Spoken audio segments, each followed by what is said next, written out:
आज आपको जज और वकील के बीच बहस का वीडियो दिखाएंगे। देखिए, जब वकील और जज के बीच बहस होती है तो जज साहब वकील की कैसे क्लास लगाते हैं। मैं जो सबमिशन कर आपको रहा हूँ नहीं दिख रहा क्या? दिख रहा है ना, वो उसी के कितना बारे देर से बहस कर रहे हो? उसी के बारे में बता रहा हूँ साहब।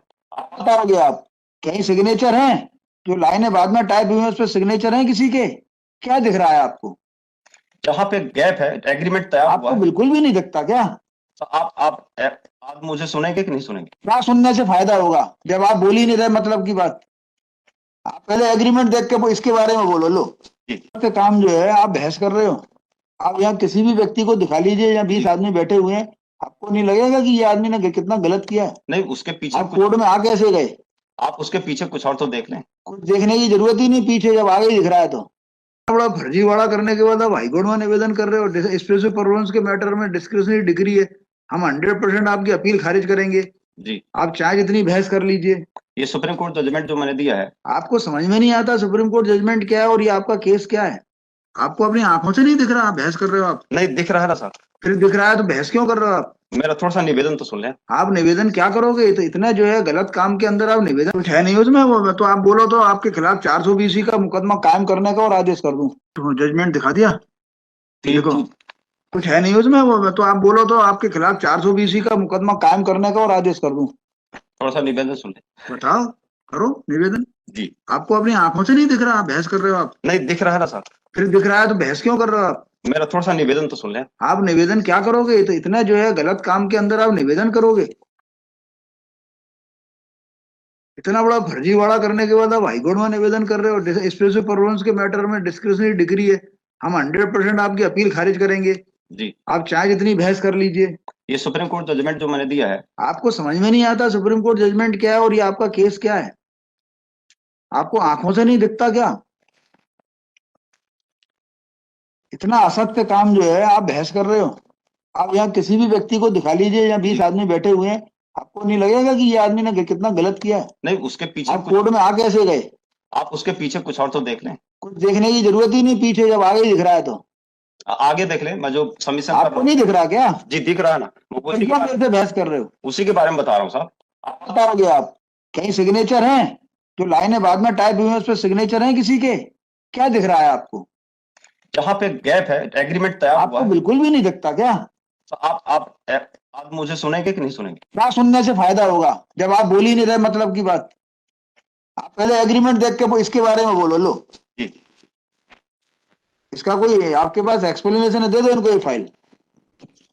कोई एक्सप्लेनेशन दे सकते हो एज एन एडवोकेट? आप इसका एक्सप्लेनेशन दे सकते हो? ये एग्रीमेंट में सब जगह सारी की सारी चीजें काट के द्वारा लिख दी गई बिना दस्तखत के, और आप बहस करोगे दावे में? कोर्ट का इतना समय बर्बाद किया, 10 लाख रुपए की कॉस्ट लगना चाहिए आपके ऊपर। आपने क्यों बंद कर दिया उसको फाइल को? अब फिर बोलेंगे 15 मिनट में। मैंने यहाँ से खोल के दी थी, आपने बंद करके दे दी उसको।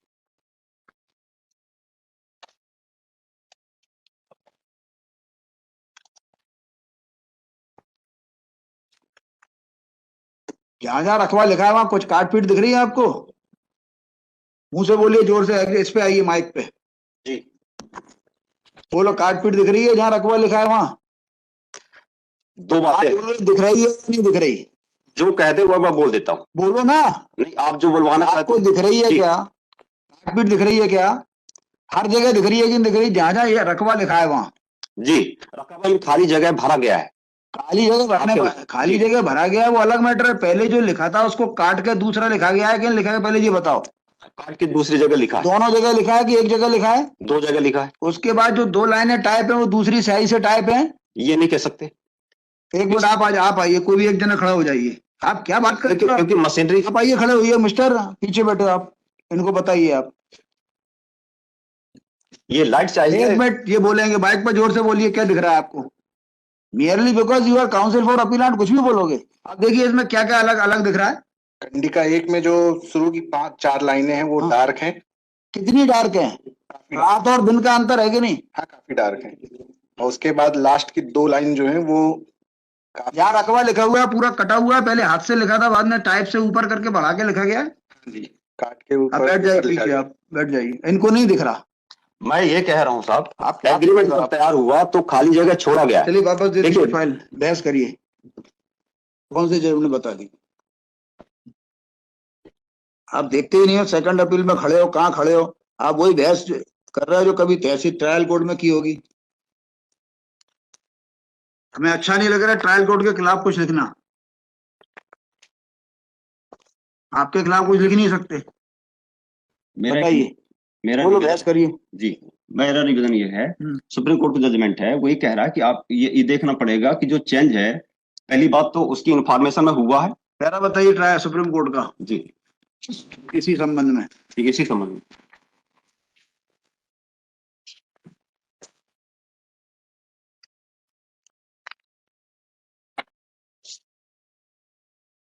पैरा बता दीजिए ना। जी जी बिल्कुल। घर से मार करके नहीं लाते क्या?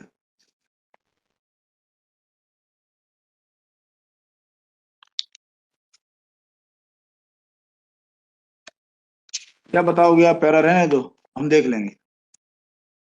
यू आर जस्ट वेस्टिंग ये है टाइम। Para number 12। पढ़िए। ये काट छाट का पैराग्राफ नहीं है। इसमें मैं वो बता देता हूँ, काट छाट वाला पैराग्राफ कहाँ है? काट छांटे वाला है ये। पढ़िए, पढ़ दीजिए, पढ़ दीजिए। फ्रॉम से देखिएगा नीचे, हाँ पैरा नंबर 12 से नीचे फ्रॉम से। हाँ। From the observation of the lower appellate court, the High Court inferred that the case of the appellant that alteration has been made by the convenators in the agreement of the cell exhibit 12 for introducing Ram Sarup and Mool Chand, two dependent persons, as a marginal witness of the said agreement. The High Court took the view that the interpolation for introducing the two independent marginal witnesses in the agreement cell was made so as to give authenticity to the said agreement of the cell. Then the High Court considered the question whether the interpolation made in the documents was material alternation or not. The High Court took a note of the decision of this court in the case of M.S. Aniruddham, which was cited by the learned counsel for the appellant before the court, and the case of Kalina. कुछ भी है, ठीक है, कोई गलत नहीं है। हाँ। हाई कोर्ट ने कहा ये गलत है, गलत है, इसलिए सुप्रीम कोर्ट ने कहा कि हाई कोर्ट जो है सेकंड अपील ऐसा नहीं कर सकता था। नहीं ऐसा नहीं। सुप्रीम कोर्ट ने ये माना कि जो चेंज है ये देखना पड़ेगा कि वो मटेरियल चेंज है कि नहीं है। तो मटेरियल चेंज जो नहीं change दिख है रहा आपको, इसमें मटेरियल चेंज नहीं दिख रहा। This is not material change. मैं यही तो, what is material change? Material change है या आपके कंसिडरेशन अमाउंट में चेंज कर दिया जाए, आपके डेट में चेंज कर दिया जाए। इसमें वो जो मतलब जमीन में चेंज कर दिया जाए। नहीं, जमीन में चेंज नहीं है, मैं वही तो निवेदन कर रहा हूँ। कहाँ करो ना निवेदन, थोड़ा सा मतलब कहाँ निवेदन कर रहे हो आप तो बहस तक नहीं कर रहे इस पॉइंट पे। मैं करता रहा हूँ, आप आप बताइए ना मटेरियल कौन सा चेंज है। मैं बताता हूँ, उसके पहले आप रोक देते हैं। आप ये बताइए ना, पूरी नहीं हो रही है। एग्रीमेंट से तो बताइए। मैं एग्रीमेंट से ही बता रहा हूँ साहब। बताइए क्या मटेरियल चेंज नहीं है, जी क्या था, क्या कर दिया, ये तो बताइए। हाँ, बताइए। फॉर मोमेंट आप ये भूल जाएं कि इसमें कोई इंटरपोलेशन। मैं क्यों भूल जाऊं? एक एग्जांपल दे रहा हूँ, आप नहीं नहीं भूल सुनेंगे, सकता ठीक है नहीं भूल सकता जी। मैं ये आप ये नहीं कह सकते कि फॉर ए मूवमेंट आप आंख बंद कर लो। ये आप कंटेंट बताइए कि इसमें एग्रीमेंट में कौन सा क्या लिखा था और क्या बदल दिया गया, ऐसा प्रतीत हो रहा है? भी नहीं बदला है? मैं वही तो निवेदन कर रहा हूँ, कुछ भी नहीं बदला गया है। क्या सिग्नेचर है उस पर? ये जो चेंजेस है इसको यदि गायब कर दिए, डिसअपियर हो जाए, इसके बाद भी उसके कंटेंट में कोई अंतर नहीं आ रहा है। अच्छा जी वो कैसे पता लगेगा? जी मैं बता रहा हूँ ना, आप यहां से देखेंगे पैरा नंबर 1 से फिर से पढ़ लिया मैंने, आप सुप्रीम कोर्ट नहीं पढ़ना मेरे को। ये नॉमिनी एग्रीमेंट अपनी बाजी वाली बात। मैं एग्रीमेंट ही पढ़ रहा हूँ। हाँ पढ़ दीजिए। नॉमिनी पीपर वाली बारी हाँ भूमि मुझ प्रथम पक्ष के भूमि समेत कब्जा दखल की है, जो राजस्व अभिलेख भूमि समेत दर्ज रिकॉर्ड है। हाँ जो जमीन का अनुबंध है वो नॉमिनी पीपर वाली बारी के नाम से जमीन है। हाँ। इसके बाद ये पैसे लेना की भी बात कर रहे हैं कि मैंने पैसे लिया। आप थोड़ा सा देखेंगे जो खसरा नंबर जहां पे आपने बताया कि खाली जगह था उसको बाद में भरा गया 220/2 0.4। तो जब एग्रीमेंट तैयार हो रहा था उस समय ये जगह क्यों छोड़ी गई होगी?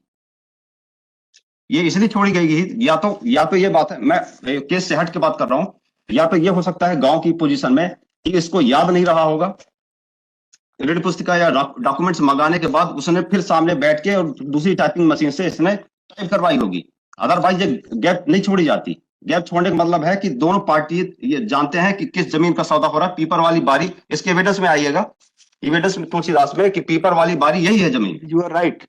लेकिन ये जो पहले लिखा है ना रकवा, जी पहले लिखा रकवा 0.0020 करके लिखा हुआ है, जी बाद में इसको हाथ से 41 लिखा गया, बाद में टाइप दूसरी मशीन से करके 0.166, हाँ। 3 बार हुआ तो है। यदि होता तो ये पूरा इसका मीनिंग क्या है? जी, यदि इसका मैलाफाइड होता तो पूरा रकबा 0.41 है, उसमें पूरा लिख लेता, मैलाफाइड बोनाफाइड, पूरा लिख लेता वो। मैलाफाइड बोनाफाइड की देख, बात तब आएगी इसमें- जब किसी इसमें ने इस जब- पे जो- सिग्नेचर हाँ। कर दिए होते। जो सुप्रीम कोर्ट इसमें कह रहा है वो यही कह रहा है कि ये देखना पड़ेगा कि ये दोनों पार्टी के कंसेंट में हुआ है, दूसरी पार्टी को जानकारी थी कि नहीं थी। This is important. दूसरी पार्टी ने स्वीकार किया है, वो तो जनरल वे में उसने रिजेक्ट कर दिया।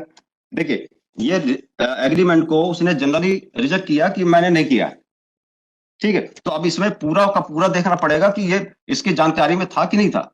जो एविडेंस आए हैं उस एविडेंस में साबित हो रहा है कि एग्जीक्यूशन इस एग्रीमेंट का हुआ है। और यदि आप इसका कंटेंट देखेंगे, material part of the content, उसमें कोई चेंज नहीं है। यदि पीपर वाली बारी पीपर वाली में तो नहीं है जी, पीपर वाली बारी में तो कोई चेंज नहीं है, यही तो रकबा बात में है। चेंज है, रकबा में चेंज है और नंबर बाद में लिखा गया। यदि इसको कुछ करना होता तो और रकबे लिख सकता था, उससे ज्यादा बढ़ा सकता था। वो तो कम किया ना उसने, पता नहीं 0.4 की जगह में 0.1 यूज किया, पूरा ना लिख के। तो ये इसका सिग्नेचर भी है नीचे, जो हैंडराइटिंग एक्सपर्ट ने उसको साबित किया है। 3 गवाह है, तीनों गवाह बोल रहे हैं कि एग्जीक्यूशन हुआ है। ये जनरल वे में चूंकि रिजेक्शन किया है, इसलिए ये बात आ रही है। अदरवाइज यदि वो ये कहता कि मटेरियल चेंज है तो बात दूसरी हो जाती। ये पहली बात। दूसरी चीज, जब डब्ल्यूएस उन्होंने पेश किया तो डब्ल्यूएस में एक शब्द नहीं है इस संबंध में। क्या लिखा है, डब्ल्यूएस में क्या लिखा, स्वीकार किया है क्या एग्रीमेंट स्वीकार नहीं किया है, लेकिन चेंज की बात जो आप कह रहे हैं वो स्वीकार नहीं है। वो बताइए क्या लिखा है। देखें, इसमें 2 लाइन का डब्ल्यूएस में। एक मिनट, अब वो उसको फर्स्ट अपील कोर्ट में उठा भी नहीं सकते अब जी अब चूंकि उन्होंने बोला नहीं, डब्ल्यूएस में बोला नहीं ट्रायल कोर्ट में, तो उसको लेके फर्स्ट अपील कोर्ट में आ नहीं सकते। ये डब्ल्यूएस का पैरा देख लें। एक मिनट,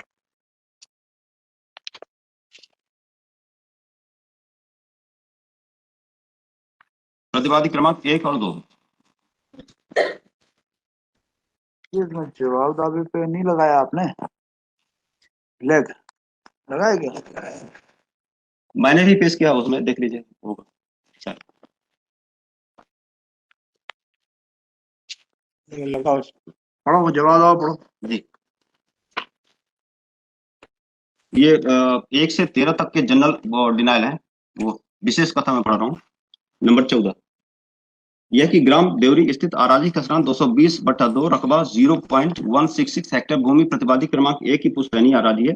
बाद में भूमि कभी भी प्रतिवादी क्रमांक 1 से क्रय नहीं की थी, न ही प्रतिवादी क्रमांक 1 ने वादी को भूमि बेची ही थी। दिनांक 17/9/7 का अनुबंध पत्र पूर्णतः फर्जी है। यह कि प्रतिवादी क्रमांक 1 के द्वारा बाद आराजी सहित अपनी अन्य भूमियों का विक्रय प्रतिवादी क्रमांक 1-2 को किया गया है, जिसका जिला रजिस्ट्रार के समक्ष विधिवत पंजीयन कराया गया। प्रतिवादी क्रमांक 2 बाद भूमि का स्वतःधारी स्वामी है, जिस पर वादी किसी तरह की आज्ञप्ति का हकदार नहीं है। वादी के द्वारा जिस अनुबंध पत्र को आधार बनाकर न्यायालय में वाद प्रस्तुत किया गया वह पूर्णतः फर्जी है। प्रस्तुत अनुबंध पत्र न तो रजिस्टर्ड है, न ही नोटरी द्वारा प्रमाणित है। साथ ही अनुबंध पत्र जिस स्टाम्प पर तहरीर है वह वर्ष 2007 में इस तरह के स्टाम्प चलन में नहीं थे। स्टाम्प के मोनो की चौड़ाई 2007 में प्रस्तुत स्टाम्प से कम होती थी। सेकंड अपील में reappreciation of evidence is not permissible. मैं इसलिए बोला था कि तुलसीदास ने ये बोला है कि जो पीपल वाली बारी है वो यही भूमि है। हाँ, वो मान लिया ना मैंने, पीपर वाली तो ठीक है, हाँ। मैं उसको डिस्प्यूट भी नहीं कर रहा जी। और बताएं। तो ये इस चीज को second appeal has been preferred by appellants oblique plaintiffs challenging the judgment and decree dated 31/10/2022 whereby 31/10/2022 passed by District Judge Jai Singh Nagar District Schedule in Civil Appeal number 3/2022 reversing the judgment and decree। तो इस video को अगर आप YouTube पर देख रहे हैं तो हमारे YouTube चैनल को सब्सक्राइब करें, और अगर आप Facebook पर देख रहे हैं तो हमारे Facebook पेज को लाइक करना मत भूलिए। और हाँ, देश और दुनिया की ऐसी ही तमाम अलग अलग खबरों के लिए चैनल को सब्सक्राइब जरूर करें, वीडियोस को लाइक और शेयर करना मत भूलिए।